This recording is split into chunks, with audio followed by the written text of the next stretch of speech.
Hello everyone, welcome to Kanen Coffee. Here we're having the Expobar office control Espresso machine. We did a lot with this machine. We replaced the bottom board, the wire harness as well, as you can see. It's a little damage. Did a tune on the machine and jumped the water sensor level.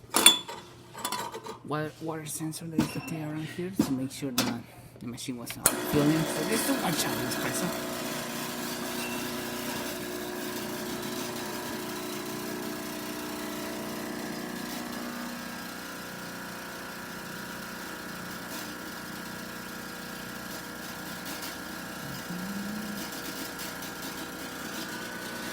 I got the correct grains, really good crema, really good color, and water flow.